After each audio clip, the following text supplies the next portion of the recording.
So just to give you some orientation, what we're going to do first is give you a bit of a welcome and introduction, including our head of Mobile for Development, Max Cavalier, and Magdalena Banaszak from FCDO, the UK Foreign Commonwealth and Development Office.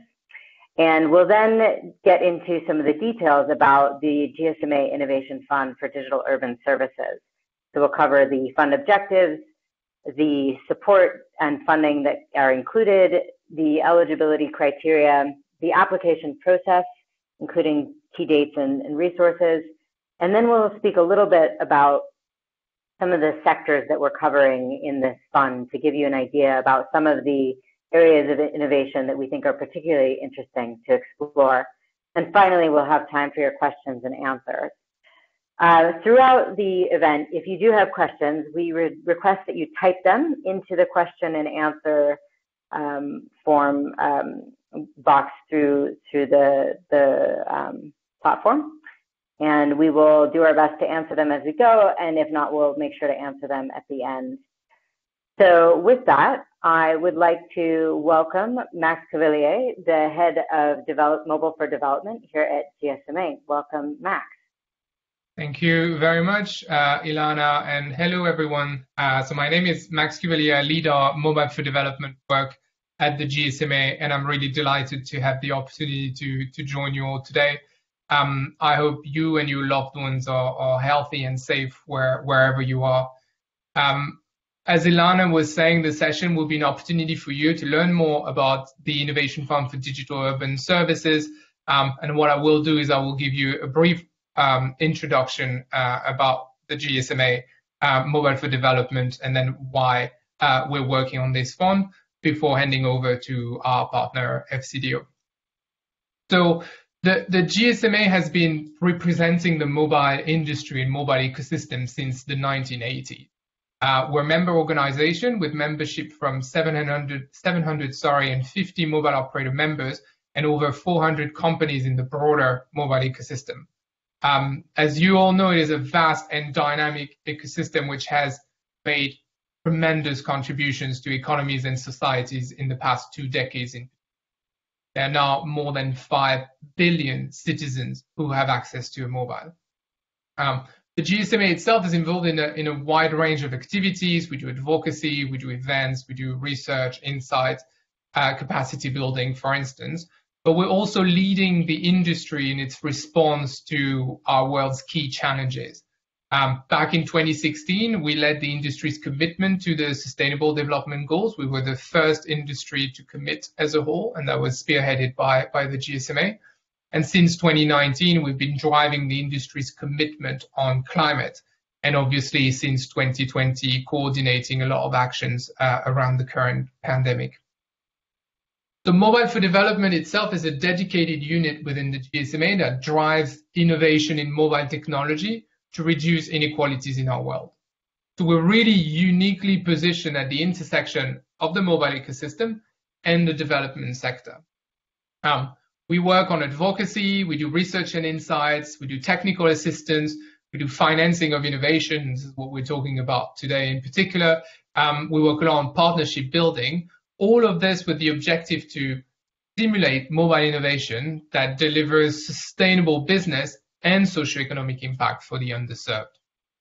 And we aim to do this at scale. The topics we cover include digital inclusion, financial inclusion, gender, agriculture, urban challenges, obviously humanitarian innovation, climate, and more. We've had large-scale impact through our work and that of our partners past decade, with close to 100 million citizens impacted through that work.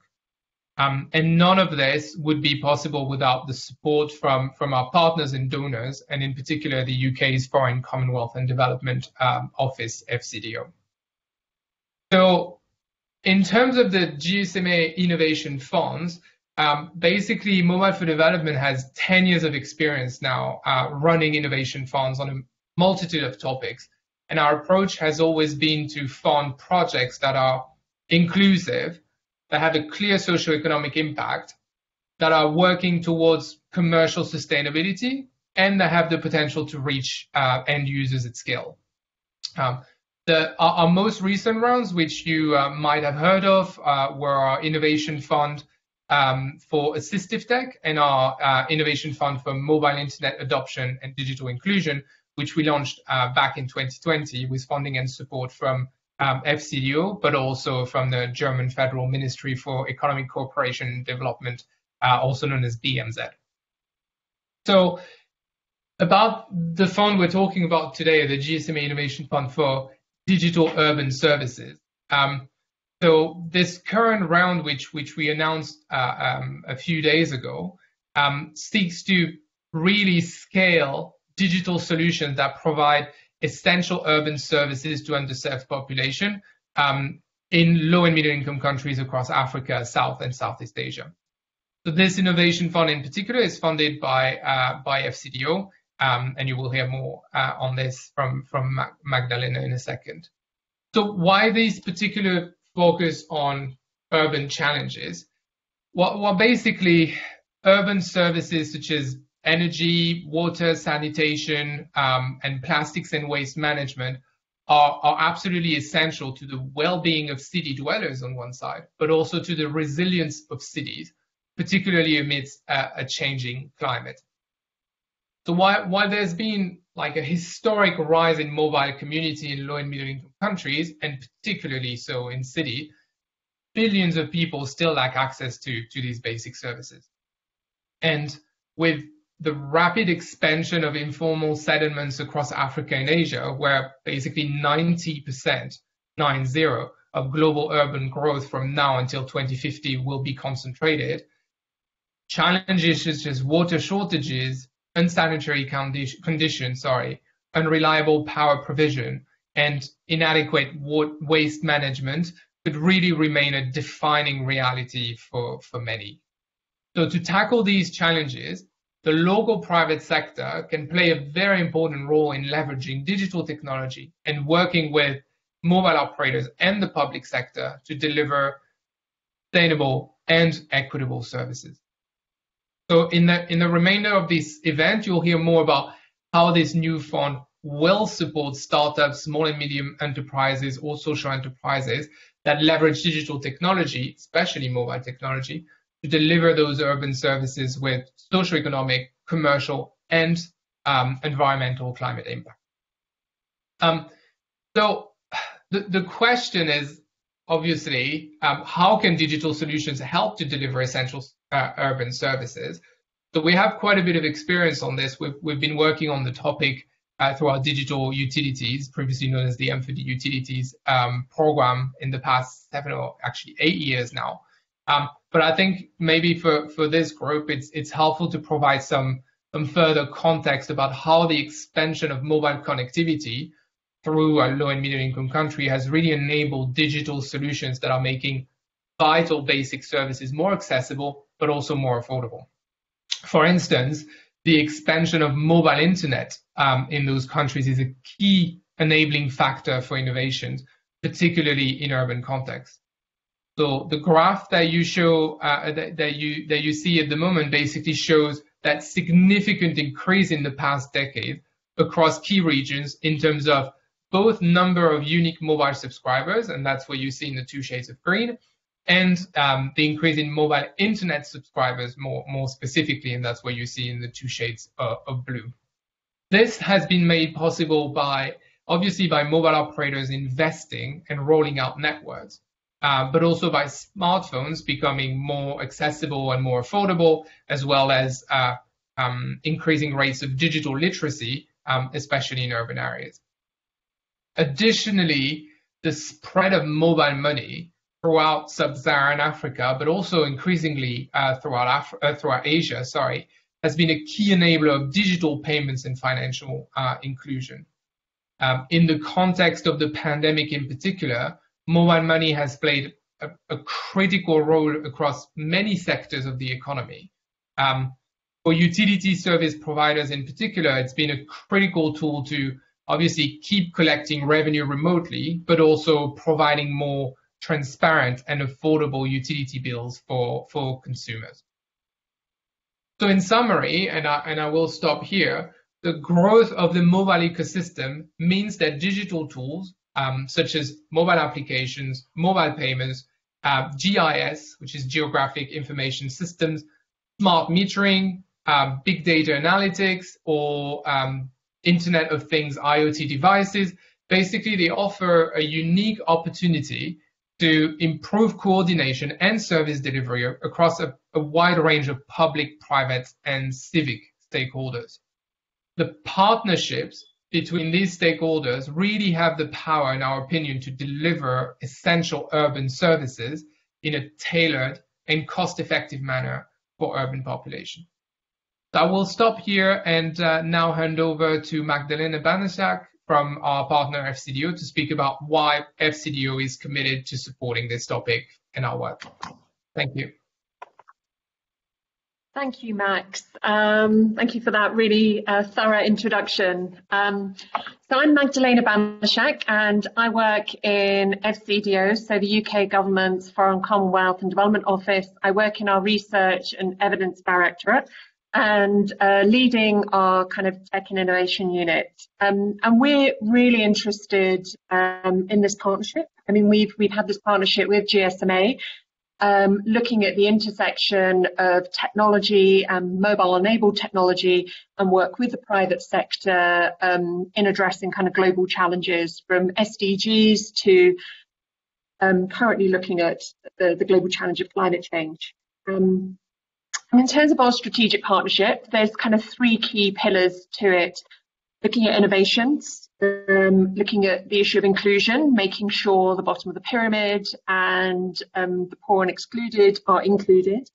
And the final one is around scaling. And we very much see this partnership as part of that journey to scale, leveraging the expertise of the private sector, leveraging the expertise of mobile operators, but also startups and innovators working on urban utilities. Our partnership in the utility space was one of our first areas of engagement and cooperation with the GSMA Mobile for Development Programme, where we funded innovations in the pay-as-you-go space in the energy sector, which were then we looked at financing kind of business models in the water and sanitation sector, building on that experience in the energy sector, looking at everything from non-revenue water to pay-as-you-go energy services.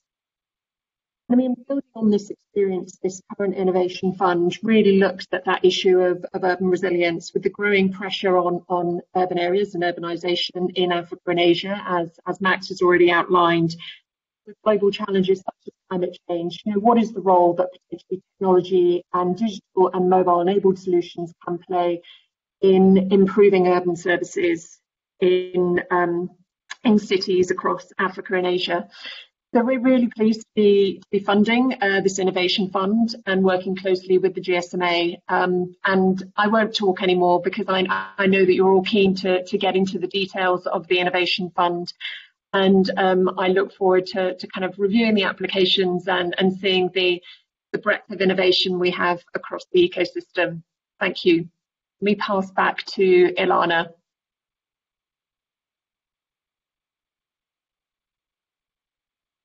Great. Thank you so much, Magdalena and Max, for those great introductions. With that, we will dig a bit into the details here. So to frame the Innovation Fund, the objective of the Fund for Digital Urban Services is really to test, scale, and extract insights from innovative digital urban services that are inclusive and impactful. Thus, we aim to demonstrate how digital technology, including mobile, can support and scale the delivery of urban services to underserved populations. We also aim to demonstrate the socio-economic, commercial, and environmental or climate impact of digital urban services. We aim to understand the business and or partnership models required to enable digital urban services to be adopted at scale. And we also aim to understand how partnerships with mobile operators and other technology companies can improve the scale and sustainability of digital urban services.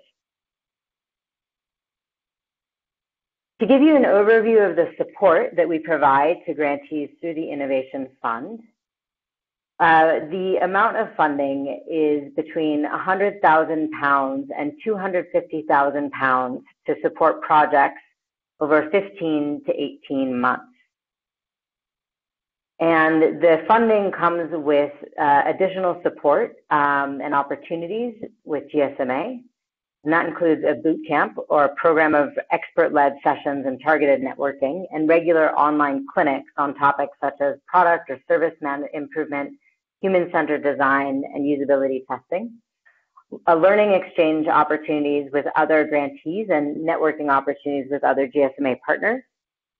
Monitoring and evaluation support to evidence socio-economic impact and promote product improvement. Facilitation of relationships with mobile operators and public sector organizations where relevant. And the opportunity to increase your visibility and raise your profile to potential investors through profiling in GSMA publications, social media, and events. I'd like to give you a quick overview of the eligibility criteria for the fund. But what I would say here is the most important thing to get the details is to read the terms and conditions available on our website, and to also read the frequently asked questions document. And additionally, we have a full report that discusses in more depth some of the sector-specific innovations we think are of interest to explore. So this is just a high-level overview, but anyone interested in applying really does need to read through, at the minimum, the terms and conditions and the frequently asked questions documents. So who is eligible for this fund? We're targeting startups or small to medium-sized private sector companies and social enterprises. And these organizations need to be able to demonstrate that they have, that their innovation and their proposal has long-term sustainability and scalability beyond the lifespan of the grant.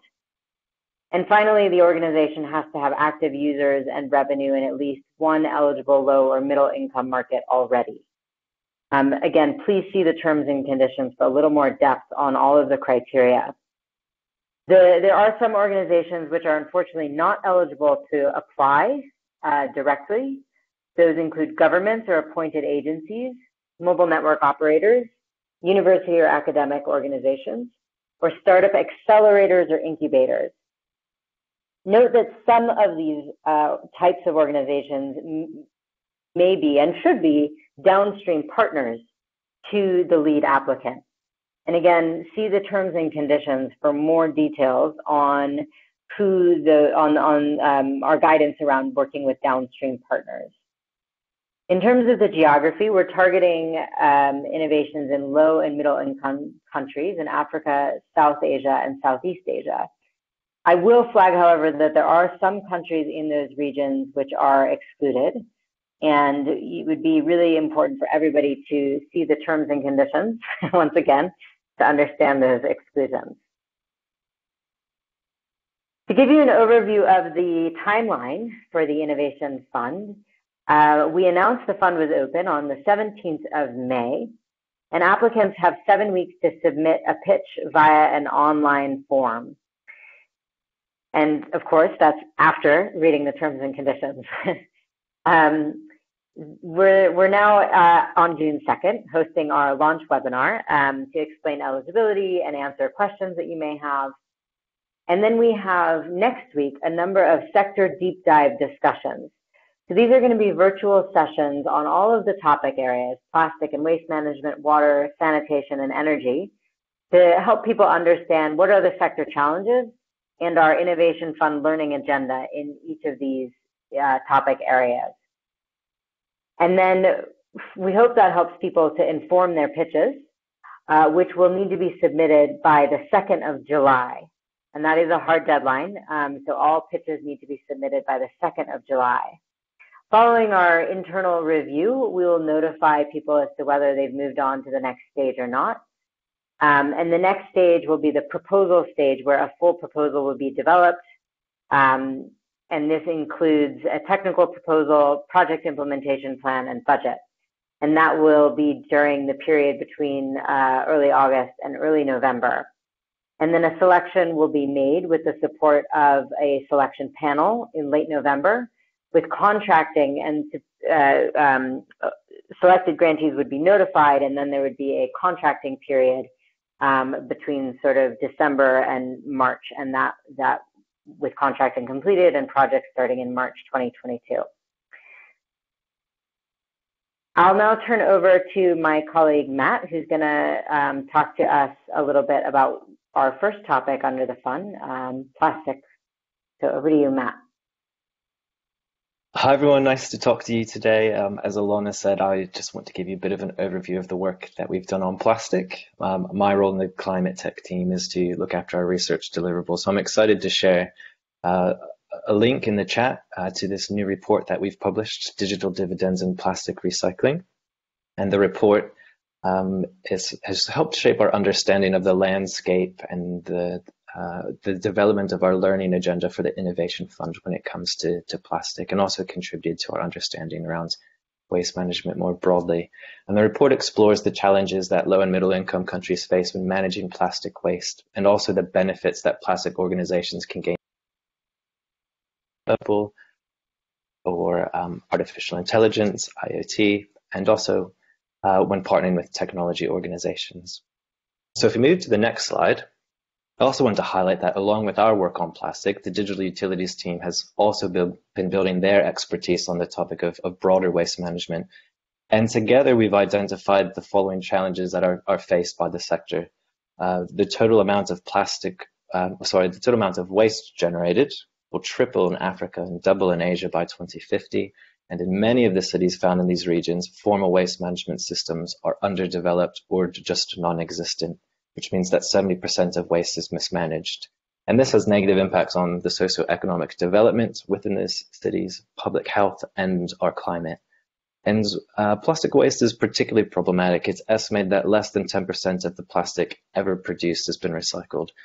And the vast majority ends up in landfill or leaked into the environment, where it can choke waterways and affect vital climate processes. And there's many factors that are contributing to this challenge. For instance, there's a rapid increase in single-use plastic.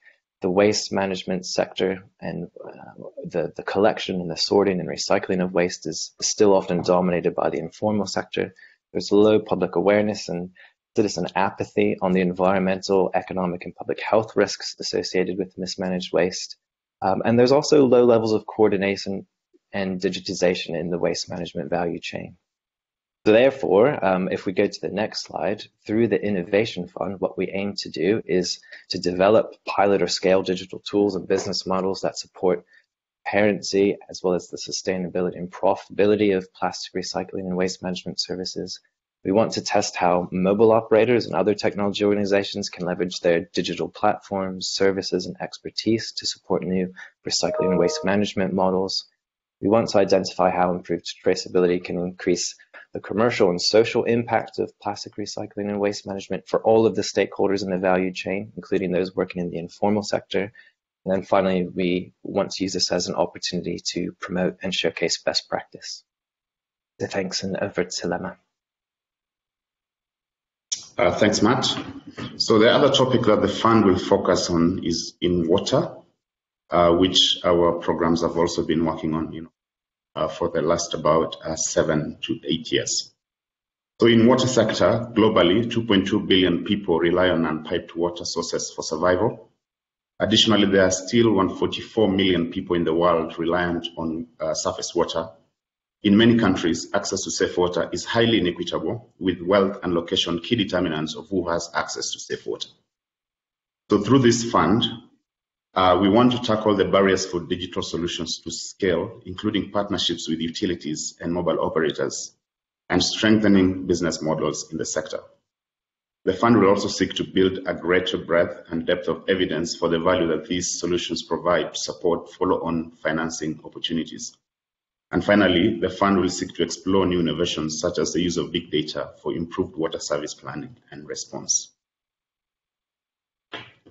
On the next slide, the other sector that the fund will focus on is on energy, where over 600 million people are expected to still be without electricity by 2030.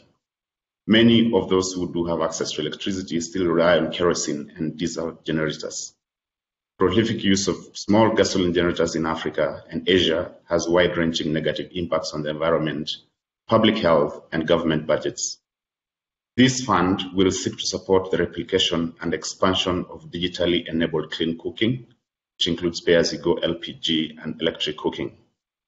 It will also explore the role of digital solutions to drive innovative electric mobility services through battery monitoring and logistics.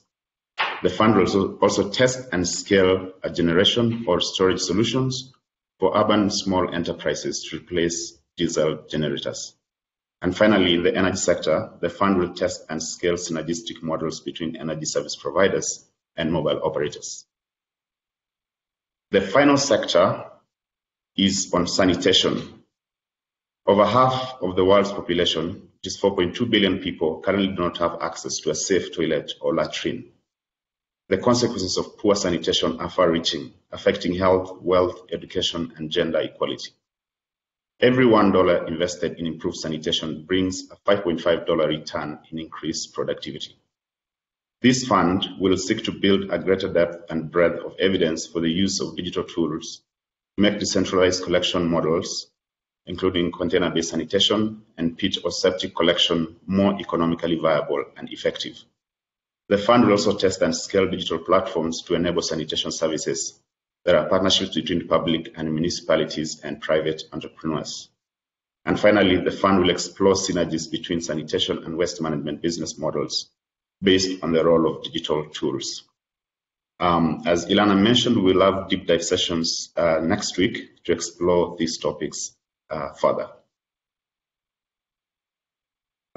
So finally, you're welcome to review terms and conditions, FAQs, and apply for the fund, in the fund website, which you can access via the chat. You're also welcome to read a report called Supporting Innovation in Digital Urban Services, which has been published. And finally, if you have any questions, please contact us via the shared email. Thank you very much. I'll now hand over back to Ilana.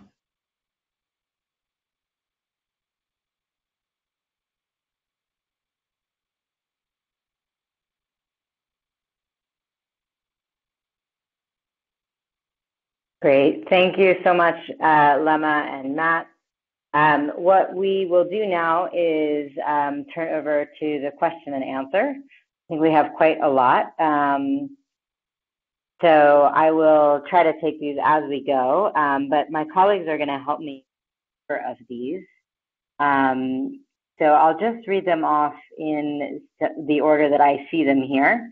There's a question that says, we are planning our pilot program in July, but your deadline won't allow us to have a working prototype. Is it possible to update our application with our KPI? Planning to pilot in July, but your deadline won't allow us to have a working prototype. I may hand this over to my colleague Radhika. Are you able to give us an answer on this one?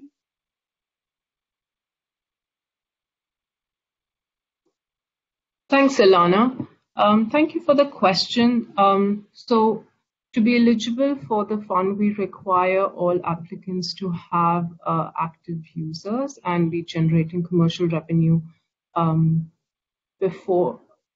the time of application. And this would require you to have a working prototype. But if you can provide a little more information on the chat or even write into our email address, can give more context. But yes, it is required when you're applying at bid stage to be able to be eligible. You need to have a working prototype. Great, thanks, Radhika. The next one I'll go to, I can answer this one. Does the waste management category also include organic waste or mainly focus on plastic? Yes, it also includes organic waste. I think there's two questions I've just seen come in about NGOs with a social enterprise division. I think Radhika, this one may be best answered by you as well on eligibility. So one is, and the other one says, we are a, oops, I've lost the question here. We are a nonprofit civil society organization, not a startup. Our interest in the fund was on a model for ensuring water access to urban poor. Are we eligible for the fund? So Radhika, can you provide some clarity on the sort of nonprofit NGO question? Sure. So all applicants, this would be including NGOs, charities, and foundations, or even companies operating as social enterprises, will need to demonstrate that a majority of their income is derived from commercial activities to be eligible for the Innovation Fund. Any NGO, charity, or foundation that does not meet this criteria will not be eligible to receive grant funding. For startups and other organizations, they can partner with NGOs, charities, and foundations as project partners as well. Thanks, Radhika. There's another question here about whether GSMA is purely taking the World Bank definition of urban, or will other factors be taken into consideration of what counts as urban? I think if you look at the term sheets, the World Bank definition does include some aspect of peri-urban. So that's included there, but the definition that we will use is the one that we've provided a link to in the term sheet. Let's just see here. Okay, here's a question that I think I can answer. Is it necessary for applicants to include all sectors mentioned in the way of applications, or one or two, or at least how many? That's a really good point that I realize may be unclear. I would actually recommend that an organization be focusing on one of those sectors. It's meant to be plastic and waste management, or and even plastic and waste management could be separate. It doesn't have to involve plastic, as we mentioned. Energy, water, sanitation, those are all separate categories, and we imagine that most companies are specializing in one of those areas rather than working in all of them. Maybe here's one I'll give to Radhika about whether two organizations can apply. I think Radhika, you're probably pointing them to what it says about downstream partners. It says, can two organizations apply? That's a developer and an implementer. Okay, so for the Innovation Fund, only one organization must apply. This could be, the lead applicant, and then you can have a number of downstream partners, which I believe can include a developer or any other organization that you plan on partnering with. We've provided the downstream partner guidelines in the terms and conditions document, and there's also a little more information on the FAQs as to who can qualify as a downstream partner. Thanks, Radhika. Here's another one. I think we've addressed this, but I'll just read it. And Radhika, if you have anything to add, it's around international NGOs having a partnership with a mobile operator. It says, can an international NGO having a partnership with mobile-enabled service providers apply for the grant? Can you provide some guidance around that? I think for all organizations, going back to my previous response for NGOs and charities, if you can demonstrate that a majority of the income comes from commercial activities, and these could be all activities or products and services across the organization, then they would be eligible to apply for grant funding. I think a close read there of the terms and conditions, and then if you still have questions, email us on that one as well. Thanks. Yeah. Here's another one for you, Radhika, about multiple applications. can a downstream partner, so not the lead, but a downstream partner, apply with multiple applications? So I assume that that means they're a downstream partner in multiple applications. Yes, I think they can apply. That should be fine. Okay.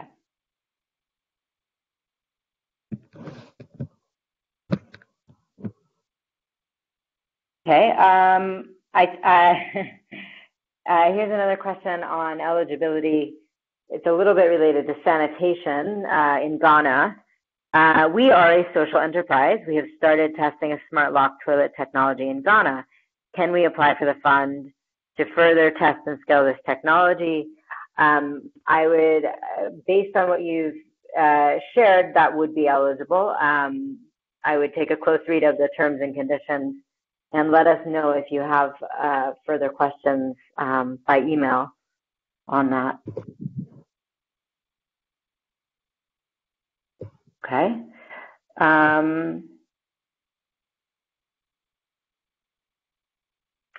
Radhika, I might give this one to you. Mm-hmm. It's about revenue, and if you're still working on building a prototype. So it says, what if you have revenue, but you are still working on building a prototype for mobile technology to increase reach?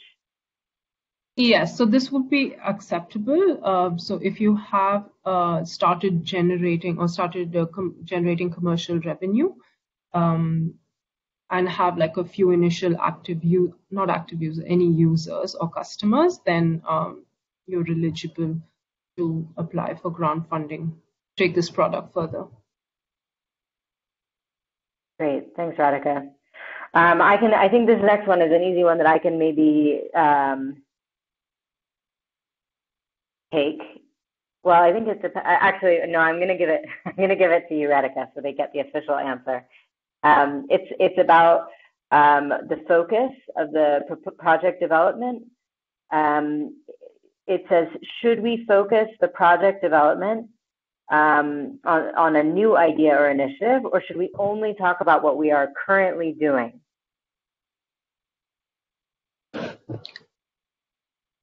So we've outlined the objectives of the fund in the terms and conditions document, and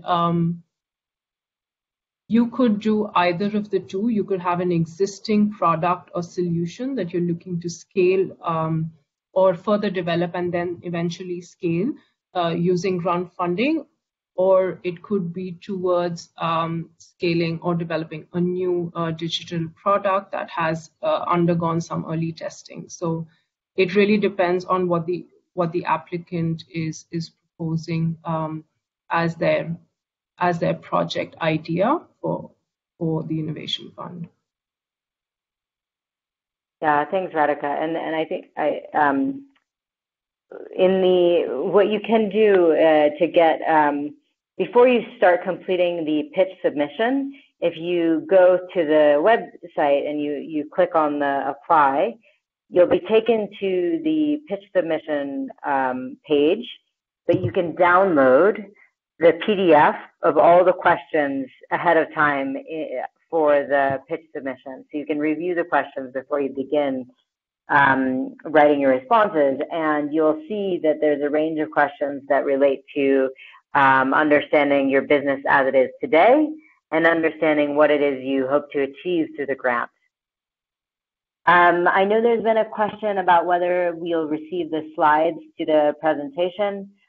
There will be a recording on the website of this session, and you will, if you signed up for this session, you will be sent by email the slides. But I would say that the slides are very superficial, and the most important details are actually all in the terms and conditions and the frequently asked questions. And some of the information about the sectors and what kinds of innovations we think are interesting are in the Innovation Fund report. Just one caveat on the Innovation Fund report and what innovations we think are interesting. This does not mean that something we have not suggested is ineligible or not of interest, but from our perspective, and our understanding of the sector, those are some of the very interesting topics to explore. But we welcome seeing proposals on other innovations as well. How are we doing here? Okay, let's see. I'm not sure if I understand this question. Oh, sorry, no, I do. I misread it. I'm gonna actually, I think there's one question here that we'd like to receive by email and get back to you. It's from Dennis. Dennis, you've asked us about enterprises dealing with electronics waste applied to the fund. If you can send us an email on that, gsmaif@gsma.com. We'll get back to you after we understand a little bit more. So if you can reach out on that one, that would be great. Will this innovation fund run in 2022 as well? Unfortunately, it will not. Not that we currently plan. Right now, the current plans are just this current opening.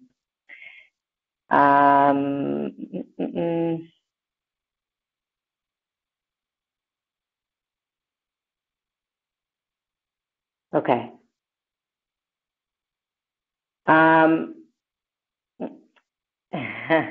This is kind of a tricky one, but Radhika, maybe you can explain. Somebody's asking about the difference between online products and if it's online products are only eligible. They're saying they're trying to understand what is a digital product. I don't know if you want to try to explain, or if we need an email exchange to clarify that from that participant. Yeah, I was trying to respond to that as well. Maybe good to get a little more information via email, but based on the question, I guess we're referring to digital products, would include applications, would include any platform. It could also be an actual physical product which is based on mobile technology.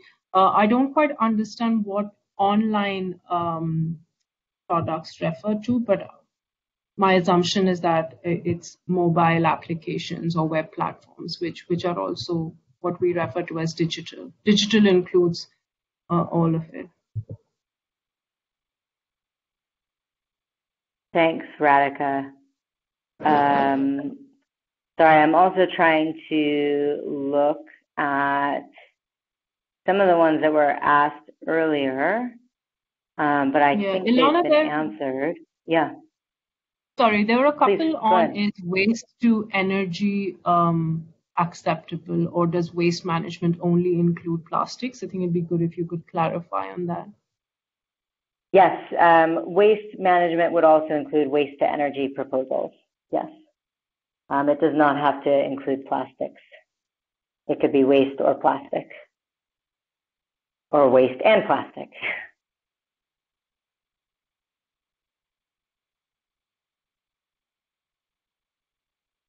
Okay.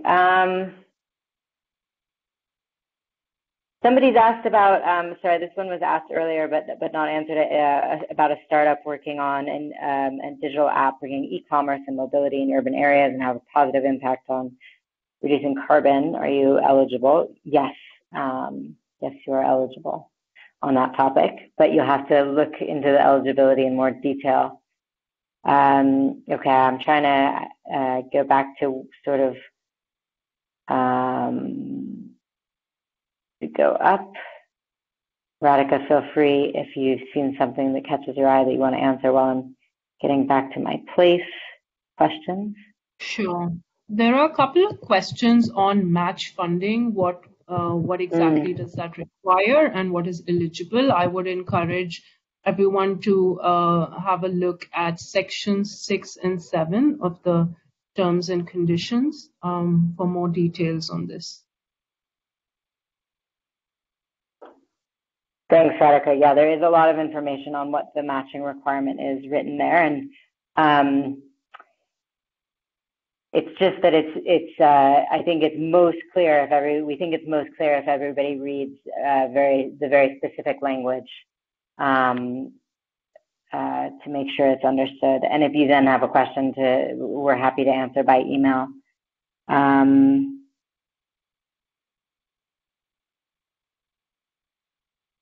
I think there's one question here.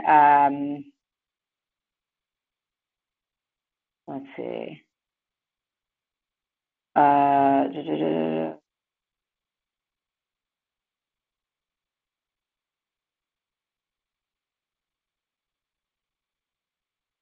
I'm trying to digest one of these questions here. It says, within each of the industry areas mentioned, there are many companies that do not have a focus on digital innovation. For those companies that create hardware, but perhaps use GIS or additive manufacturing, are they eligible to apply? I think the intention of our innovation fund is to really learn about the value of the digital tools. And so the digital tools really do have to play an important role in that service. And so if it's sort of incidental or already established and we wouldn't be learning anything more, it's unlikely to be interesting. It's really about learning around that digital tool. If that doesn't answer your question, feel free to email us with more specific details. Radhika, do you have anything to add on that, or? No, I think you've answered. Okay, great. What should an applicant provide as proof that a sub-recipient meets eligibility criteria at this stage? So I think what we refer to as downstream partner. I would look at the guidelines there. I would look at the guidelines there and that we've included in the terms and conditions. And if you have further questions, let us know, because I think without more details, it's hard to say specifically. There's a question about somebody from Nepal who's working on promotion and installation of clean cooking appliances, wanting to know if they would be eligible. The answer would be, I think it's an eligibility question. You would be eligible if there's a testing of a digital tool as part of that solution.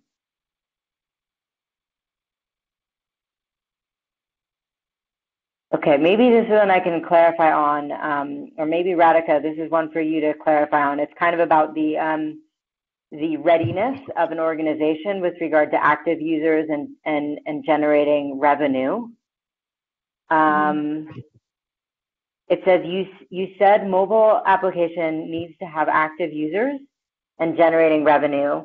What about the mobile application that is available completely free to download? We have around 2K downloads and 2 to 3 active users each day, but haven't been able to generate any commercial revenue. Okay, I think first to answer on for a free solution, your downloads would be considered as users. So I think from having a user point of view, it is eligible. And on commercial revenue, our position is that an applicant must have some kind of commercial activity so that they're not solely reliant on the grant. So which is why we're looking for revenue as well as some customers or users. And these can be across any product or solution that your organization provides. So yeah, at an organizational level, there should be revenue and customers. But I see this as a specific example. So if the participant can reach out to us on the email provided with more detail, then we can provide a better response. Thanks, Radhika. I can try to answer this one it's also about generating revenue, but it's in the context of a municipality and an international NGO. It says, we an international NGO are working on piloting mobile-enabled urban services in municipal areas. Those are not income generating for us, but will be income generating for the municipality. May we be able to apply for the grant? The challenge that I see there is around the eligibility of the NGO, and so there needs to be some kind of revenue model in place. Yeah, I think we may need to understand more details, but and then the revenue needs to go towards sustaining the service. So we would need to understand if that's happening. I don't know, Radhika, if you have anything else to add on that. Yes, that's correct. And also, as mentioned previously, there are a few more details provided in the FAQs as well as the terms and conditions on this. But yeah, you're right. We need some commercial activity demonstrated. Okay.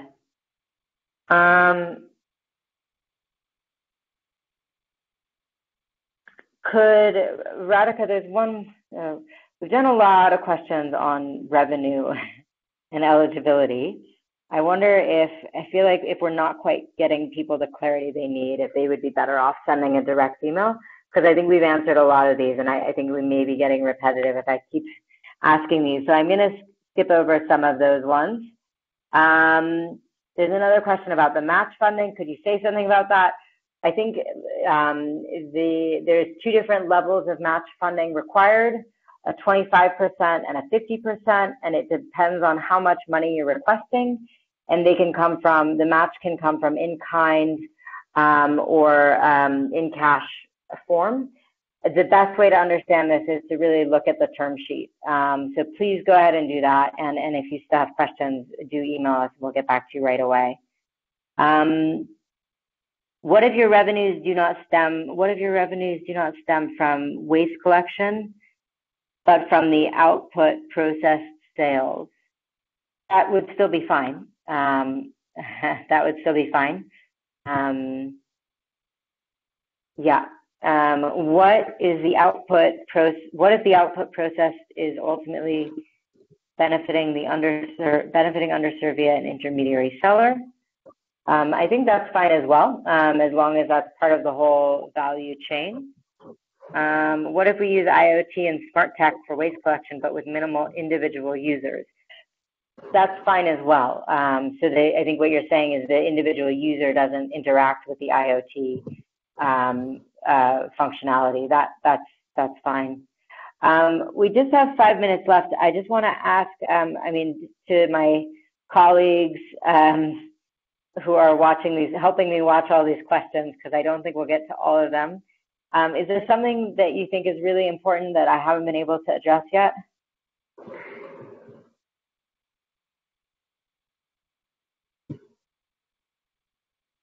Okay, we're getting through most of them.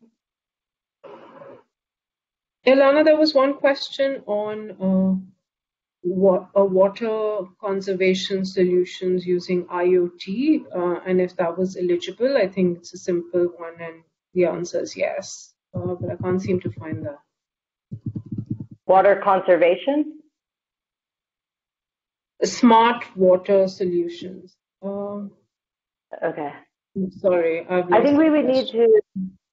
That's okay. I can give a little bit more information here, which is that we are focused on the service delivery side of water. So on the service delivery side, there are important steps toward conservation. However, if it's on the sort of natural resource management side, so if it's more about monitoring of reservoirs, that would not be eligible under this. So it's more about the water service delivery, if that clarifies a bit. Yeah. Ilana and Radhika, there's an interesting question I don't think we've addressed. Can a company be based in the UK and be developing a project in Pakistan, for example? Radhika, do you want to go first?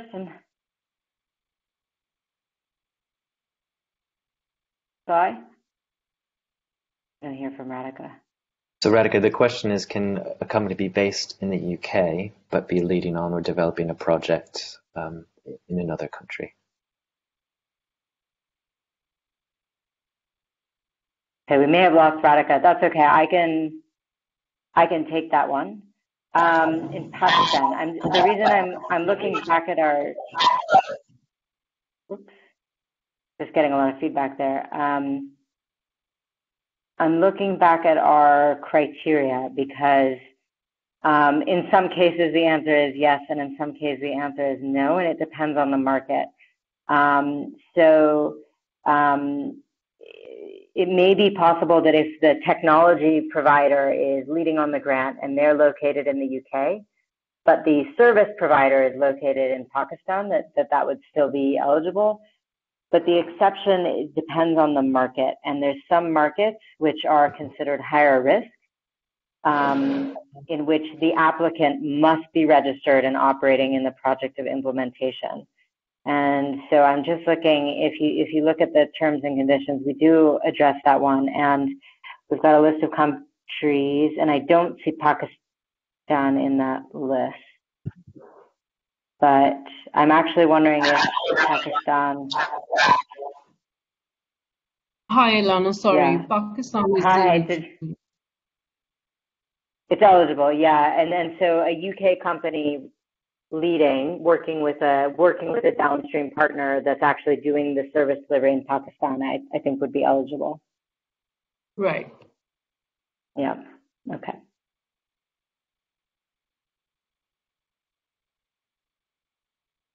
We've just got 2 more minutes here.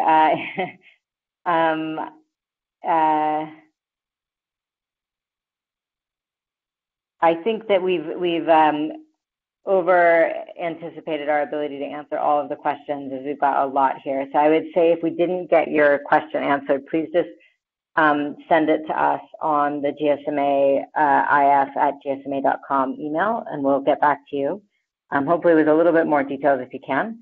But is there any other team? Is there any other sort of key overarching question that we really haven't addressed? And there's a lot.